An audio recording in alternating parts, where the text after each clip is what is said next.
than the down payment, there's another expense that a home buyer has to budget for when purchasing a home. In this video, we'll talk about closing costs right after this.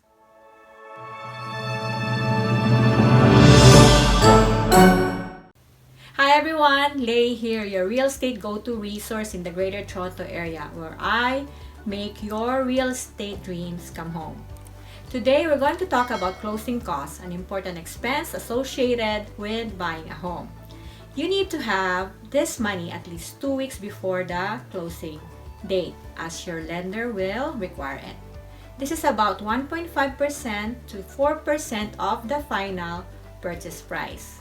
For this video, let's look at how much your closing costs will be if you bought a property for $600,000. Let's break it down into 7.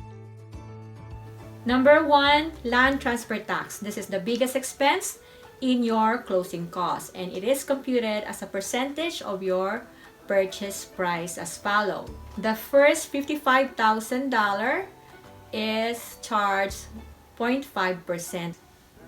Anything over 55% up to $250,000 is charged 1%. Anything over $250,000 up to $400,000 is charged 1.5%. Anything over $400,000 up to $2 million is charged 2%. Amounts exceeding $2 million where the land contains 1 or 2 single-family residences is charged 2.5%. To simplify, we're going to use the land transfer tax calculator. So if you bought a home anywhere in Ontario, you will be looking at a land transfer tax of $8,475. If this property is in Toronto, you will be paying another land transfer tax called the municipal land transfer tax for another $8,475. So you will be paying $16,950. So there are some rebates that you can get as a first-time home buyer, but only if you qualify.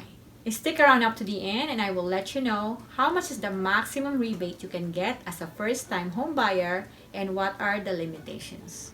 Number 2, legal fee including title insurance premium, disbursement, such as faxing, title and searches, stamps, photocopying, registry fee for the title and the loan, and it can cost you around $1,800. Number 3, home inspection cost, and it can start from $300. Number 4, appraisal. If you are putting a down payment of 20% or over, the lender can charge you about $300 for appraisal fee. Number 5, moving expenses. This can vary whether you are hiring a mover or you are hiring a van and you will do a DIY move. But for this, budget at least $1,000. If you are not a permanent resident, a Canadian citizen, not on a full-time student visa, or on a work permit, and you bought a house in the Greater Golden Horseshoe, including Toronto, you might have to pay an extra 15% on the purchase price. And this is called the non-resident speculation tax. We will talk about this in detail on another video about the non-resident speculation tax.